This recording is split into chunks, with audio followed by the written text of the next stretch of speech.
J'ai avoué que ma fille n'était pas la sienne, il m'a bloqué, a engagé un avocat, et a déménagé du jour au lendemain. Je n'aurais jamais pensé être le genre de femme qui garde un secret aussi énorme. Je m'appelle Stella, j'ai 34 ans et, jusqu'à il y a 2 semaines, j'avais ce que tout le monde appelait le mariage parfait, 7 ans avec Bradley, mon amour de lycée, et notre adorable petite fille de 3 ans, Lily, qui est pratiquement tout son univers, ou du moins c'est ce qu'il pensait. Personne ne se méfie jamais des discrets, n'est-ce pas? Je n'étais pas une fêtarde ou une infidèle en série. C'était juste ce mois-là, il y a 3 ans et demi, où Bradley et moi avons traversé une période difficile. Il travaillait tard constamment, me parlait à peine, et je me sentais invisible. C'est là que j'ai rencontré Ethan à ma salle de sport. Il était le nouveau coach personnel, attentif, drôle et, honnêtement, il me faisait me sentir à nouveau vu. Ce n'était pas censé être quelque chose de sérieux. Quand j'ai découvert que j'étais enceinte, Ethan a complètement disparu, bloqué mon numéro, changé de salle de sport, volatilisé. Pendant ce temps, Bradley et moi nous étions reconnectés, et le timing. Eh bien, c'était assez proche pour que je me convainque que ça pouvait être le sien. Au moment où j'étais sûr que ce n'était pas le cas, j'étais déjà enceinte de 5 mois et Bradley était tellement excité à l'idée de devenir papa. Que devais-je faire? Tout détruire? Ces 3 dernières années ont été compliquées, regarder Bradley devenir ce père incroyable, l'entendre appeler Lily la petite princesse de papa, les voir avec leurs fossettes assorties quand il sourit, même si je sais que ces fossettes viennent d'Ethan. Chaque étape importante, ses premiers pas, ses premiers mots, la rentrée à la maternelle, je vois le visage fier de Bradley et ce nœud dans mon estomac grossit. Dernièrement, la culpabilité me ronge. J'ai compensé comme une folle, en cuisinant ses cookies préférés au beurre de cacahuète 2 fois par semaine, en initiant des moments intimes beaucoup plus souvent, en planifiant des soirées surprises. Je pense qu'il a remarqué que quelque chose n'allait pas. La semaine dernière, il m'a même demandé si j'avais une liaison. Dieu que c'est ironique. Ma meilleure amie, dit que je devrais emporter ce secret dans ma tombe. À quoi bon lui dire maintenant, demande-t-elle toujours. Ma mère est d'accord, elle dit que je serais égoïste de décharger ma culpabilité si cela signifie détruire notre famille.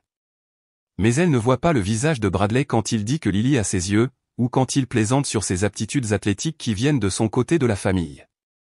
Chaque mensonge s'est accumulé, construisant ce mur entre nous que seul je peux voir.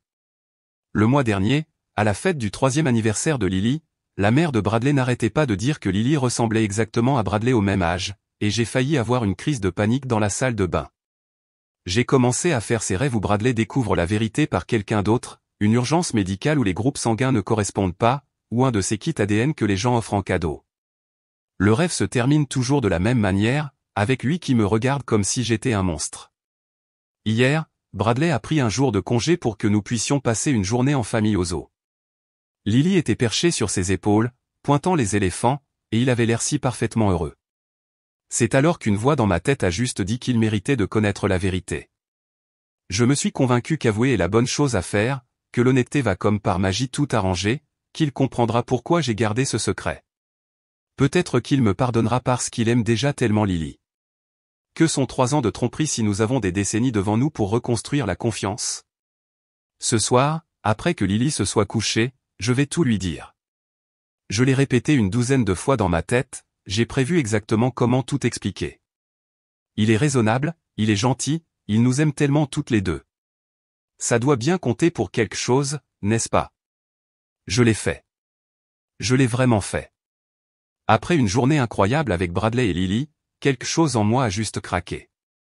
Nous sommes rentrés à la maison, nous l'avons mise au lit, et au lieu de notre routine habituelle de Netflix et de vin, je l'ai fait asseoir sur le canapé et j'ai juste dit, je dois te dire quelque chose. Elle n'est pas de toi. Son visage. Je n'oublierai jamais comment il a changé. C'était comme regarder quelqu'un mourir juste devant vous. D'abord la confusion, puis l'incrédulité, puis cette horrible réalisation se répandant sur ses traits. J'ai commencé à pleurer immédiatement, les mots se bousculant à propos d'Ethan de la salle de sport, comment c'était seulement pendant ce mois où nous étions en difficulté, comment Ethan a disparu une fois que je lui ai dit que j'étais enceinte. J'ai voulu te le dire tellement de fois, j'ai sangloté, tendant la main vers lui, mais j'avais peur, et puis tu étais si heureux à propos du bébé, et c'est devenu de plus en plus difficile de dire quoi que ce soit. Bradley est resté assis là, des larmes coulant sur son visage, me regardant comme si j'étais une parfaite étrangère, comme s'il ne m'avait jamais vu auparavant. Il n'a pas crié, il n'a pas hurlé. J'aurais presque souhaité qu'il l'ait fait. Le silence était tellement pire. Elle est toujours à toi, ai-je insisté, ma voix se brisant. La biologie n'a pas d'importance comparée à l'amour que tu lui as donné. Tu es son père dans tous les sens du terme. Quand il a finalement bougé, c'était pour repousser mes mains quand j'ai essayé de le réconforter. Il s'est levé, a marché jusqu'au placard et a pris sa veste.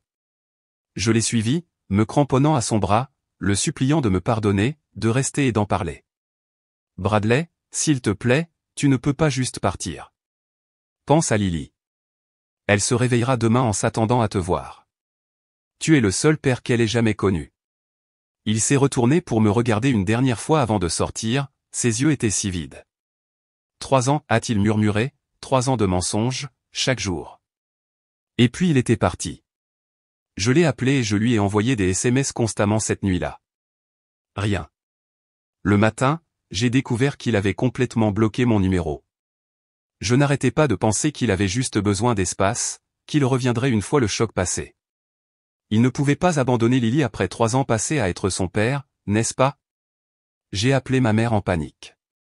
Elle est venue tout de suite et m'a serré dans ses bras pendant que je pleurais. Il reviendra, a-t-elle promis. Aucun homme véritable ne s'éloigne de son enfant, qu'il soit de son sang ou non.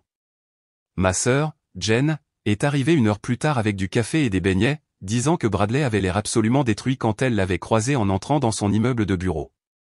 J'ai fait une erreur, leur ai-je dit, mais au moins, je l'ai assumé.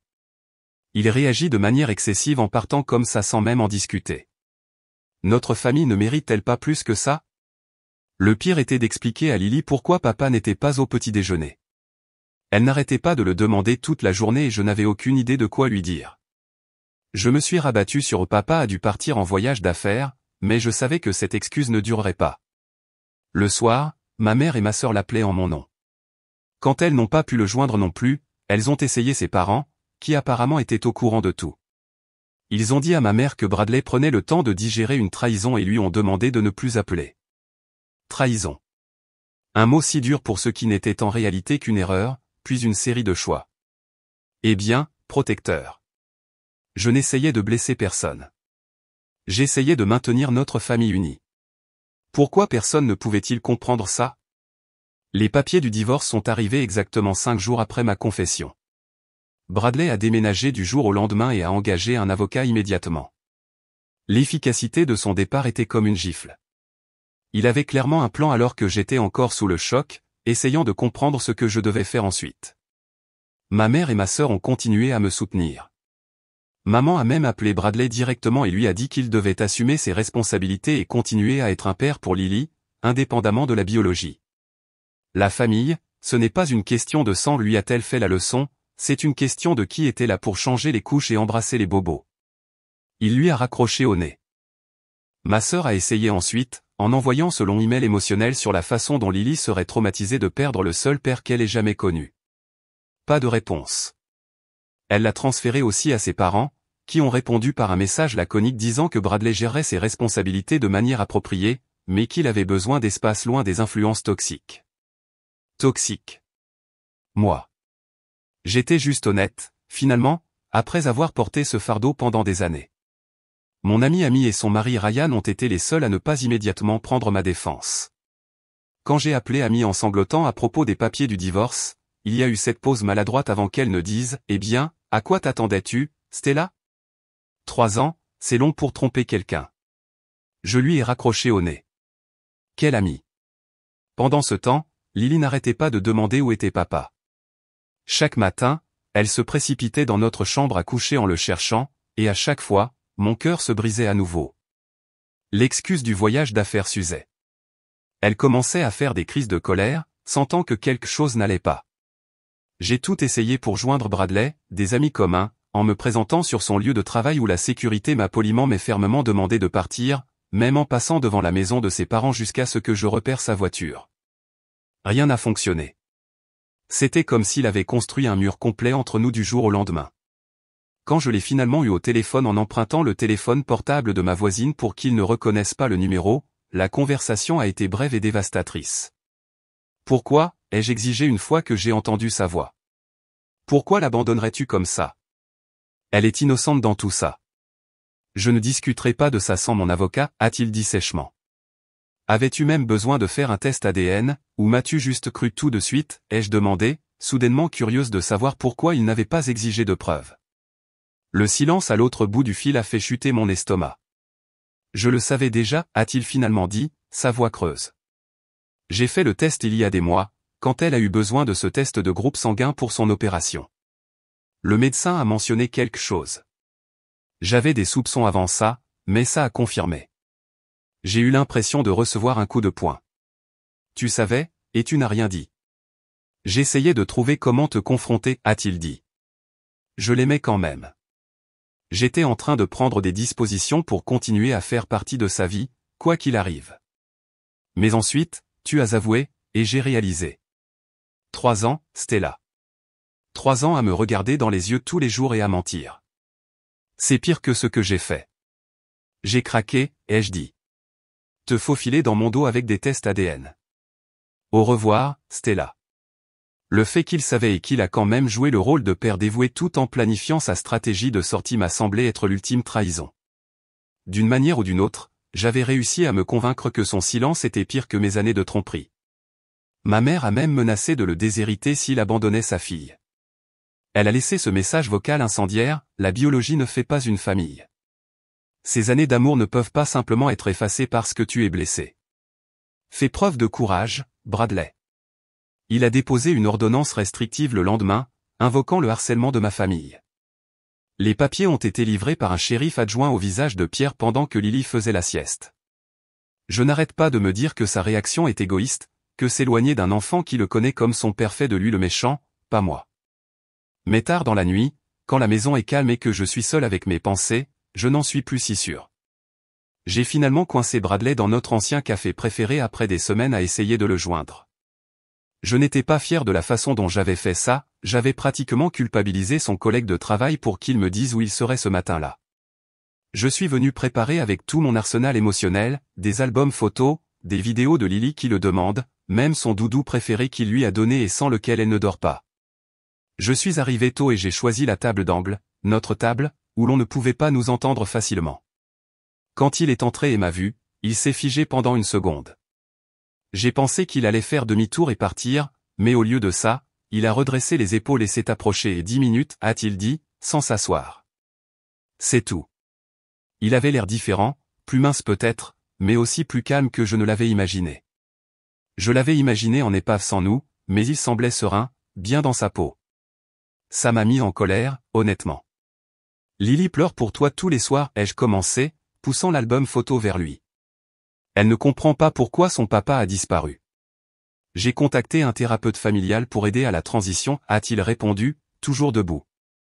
Mon avocat a déjà défini un calendrier de visites pour le tribunal. Des visites, ai-je ri amèrement. Tu es son père, Bradley, pas un oncle du week-end. Je ne suis pas son père, Stella. Tu l'as parfaitement précisé. J'ai changé de tactique, m'excusant abondamment, promettant une transparence totale, offrant des séances de conseil conjugal, tout ce qu'il fallait pour reconstruire ce que nous avions eu. J'ai même tendu la main à travers la table pour toucher sa main, qu'il a retirée en douceur. Je t'aime encore, ai-je murmuré. Nous pouvons surmonter ça. Sa réponse m'a glacé. Je ne suis plus en colère. Je suis juste fini. Il s'est finalement assis, me regardant avec ses yeux vides. J'aime encore Lily, a-t-il expliqué prudemment, comme s'il parlait à un enfant, mais je ne peux pas la séparer de ta trahison. La voir me rappelle à quel point tu m'as menti facilement et complètement pendant des années. Continuer à être son père principal signifierait rester connecté à toi pendant au moins les 15 prochaines années. Je ne peux pas faire ça. Alors tu punis un enfant innocent parce que tu es en colère contre moi, ai-je rétorqué.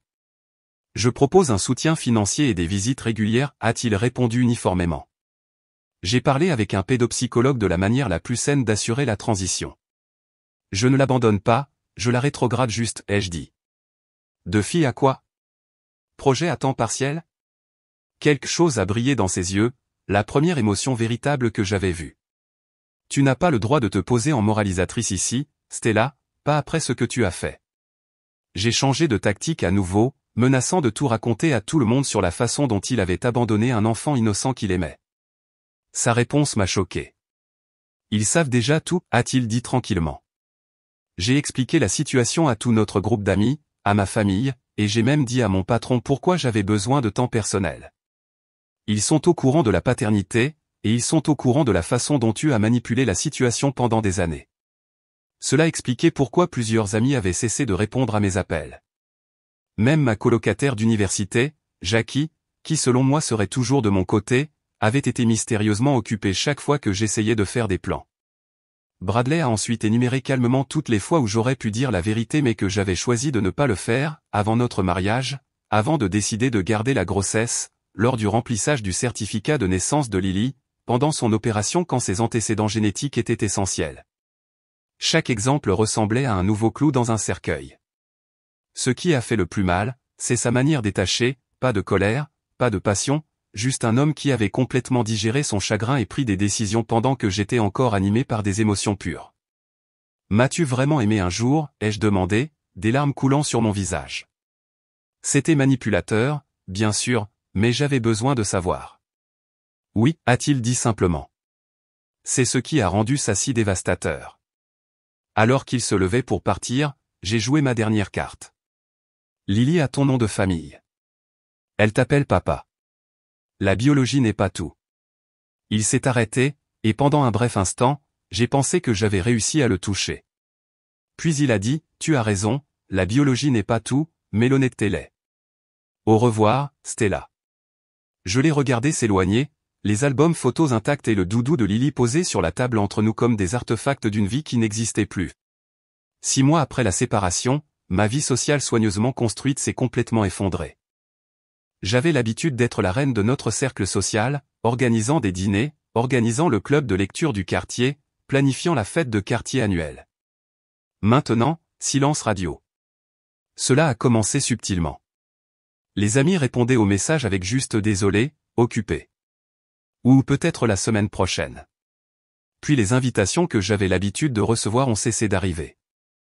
Nos amis communs ont tranquillement dérivé de son côté, et ma présence sur les médias sociaux, soigneusement organisée, toutes ces photos de famille parfaite et ces légendes de maman bénie, a eu l'effet inverse de façon spectaculaire lorsque les gens ont commencé à laisser des commentaires passifs-agressifs comme « C'est intéressant de voir à quel point la réalité peut être différente de ce que nous voyons en ligne. » Lily a commencé la maternelle le mois dernier, et j'ai rapidement réalisé que plusieurs mamans là-bas connaissaient notre histoire.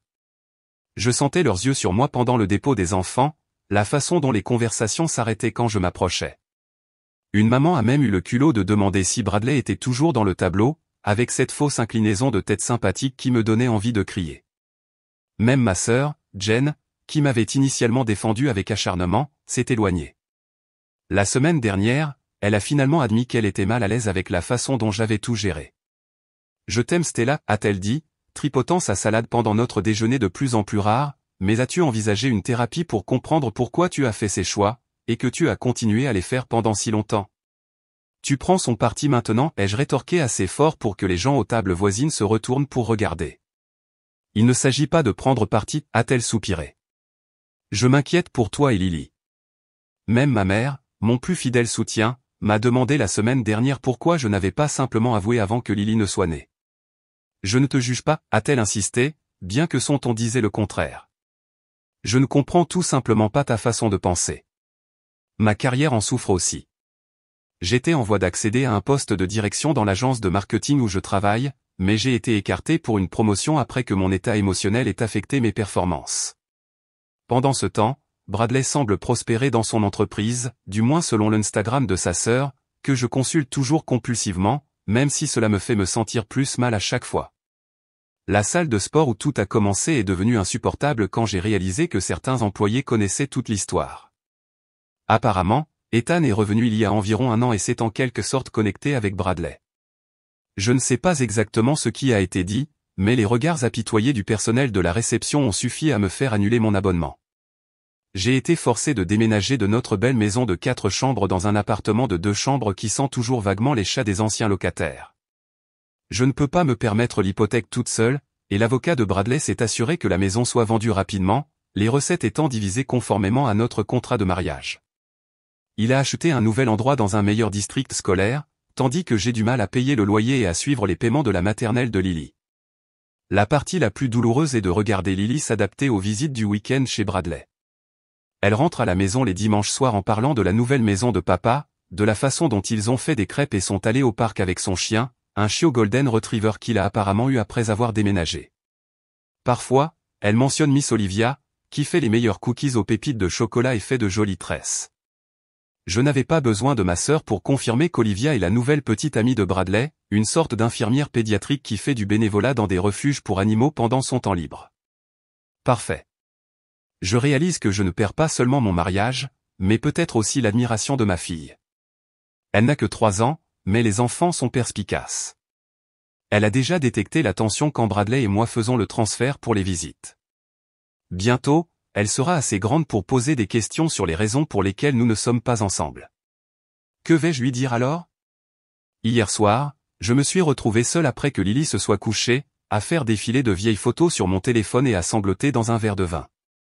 Il fut un temps où je pensais qu'avouer serait cet acte courageux qui pourrait blesser temporairement, mais qui finirait par guérir notre famille. Au lieu de cela, c'est comme si j'avais déclenché une bombe qui a tout détruit, et je suis la seule qui ne l'a pas vu venir. Cela fait 1 an que tout s'est effondré, et l'univers semble déterminé à me faire face aux conséquences de mes choix. Le week-end dernier, j'ai dû regarder Lily être demoiselle d'honneur au mariage de Bradley et Olivia. Oui, ils se sont mariés après s'être connus pendant à peine 8 mois. L'invitation est arrivée adressée juste à Lily, avec une note expliquant qu'elle devrait être déposée tôt pour la répétition. Ils ne voulaient pas vraiment de moi là-bas, juste de ma fille. Mais j'ai insisté pour rester pour aider Lily à se préparer, ce que personne ne pouvait vraiment contester puisqu'elle n'a que 4 ans. Regarder Olivia avec Lily était comme avaler du verre. Elle était si naturelle avec elle, lui coiffant les cheveux et les dents avec ses chaussures, les deux riant ensemble comme si elles se connaissaient depuis toujours. Lily la regarde avec cette adoration aux yeux écarquillés qui était autrefois réservée à moi et à Bradley. Il avait l'air plus heureux que je ne l'avais vu depuis des années, peut-être même jamais. Certainement plus heureux qu'il n'en avait l'air sur nos photos de mariage. Quand il a fait son discours à la réception, il m'a en fait remercié, pas nommément, juste la mère de Lily, d'avoir mis au monde une petite fille aussi incroyable. Les invités ont tous souri et s'extasiaient, ne réalisant pas que c'était sa façon polie de reconnaître que je ne suis plus qu'un vaisseau biologique pour lui maintenant. Le pire coup professionnel est survenu il y a 3 mois. J'étais candidate à un poste important dans une nouvelle entreprise, avec un salaire presque doublé, dont j'avais désespérément besoin. L'entretien final s'est parfaitement déroulé jusqu'à ce que la directrice des RH mentionne qu'elle devrait parler à mes références, y compris mon ancien supérieur. Il s'est avéré que mon ancien patron est un ami proche de la famille de Bradley. Je n'ai pas obtenu le poste. L'email de refus mentionnait vaguement des préoccupations concernant la fiabilité et la transparence. Le langage d'entreprise pour « nous avons entendu dire que vous êtes une menteuse ». Les tribunaux ont accordé à Bradley une garde accrue en raison de la stabilité de son foyer par rapport à ma situation de transition. Je n'ai plus Lily que les jours de semaine et un week-end sur 2, ce qui, honnêtement, donne l'impression que je suis le parent à temps partiel maintenant. Le plus dévastateur a été de découvrir que le père biologique, Ethan de la salle de sport, n'a pas vraiment disparu par choix. J'avais bloqué son numéro et lui avais dit de rester à l'écart quand il avait essayé de me contacter après avoir découvert la grossesse. Un autre mensonge exposé quand il s'est reconnecté avec Bradley par l'intermédiaire d'un membre commun de la salle de sport. Maintenant, ils ont développé cet arrangement de coparentalité respectueux qui exclut complètement ma participation.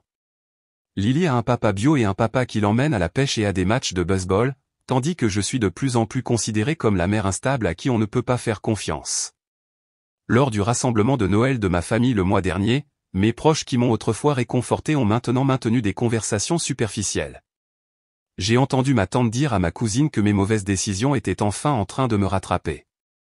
Ma propre mère a commencé à suggérer une thérapie à chaque fois que nous parlons, insistant sur le fait que je dois assumer mes responsabilités avant de pouvoir guérir. Je suis complètement seul la plupart des soirs maintenant. Aucun ami n'appelle, il est impossible de sortir ensemble. Tout le monde en ville connaît mon histoire, et les hommes soit m'évitent complètement, soit me considèrent comme une sorte de cible facile parce que je suis désespéré. J'ai commencé à comprendre que ce n'était pas juste un mensonge. C'était des centaines de choix quotidiens de continuer à tromper tous ceux qui m'entouraient. J'ai créé cette maison de cartes élaborée, et maintenant je dois regarder de l'extérieur ma fille s'épanouir dans l'environnement honnête que Bradley a créé sans moi. La pire punition n'est pas de perdre Bradley, ni même le rejet social.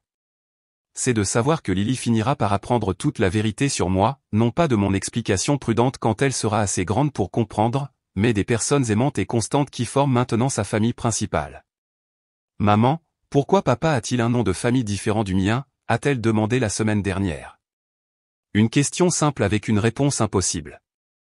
C'est compliqué, ma chérie, ai-je répondu, ma réponse habituelle ces jours-ci. Papa dit qu'il est important de dire la vérité, a-t-elle dit, me regardant avec ses yeux innocents, même quand c'est difficile. C'est alors que j'ai réalisé ma punition finale. J'ai été réduite à un compte de mise en garde dans la vie de ma propre fille, la mère qui a menti et a tout perdu à cause de ça.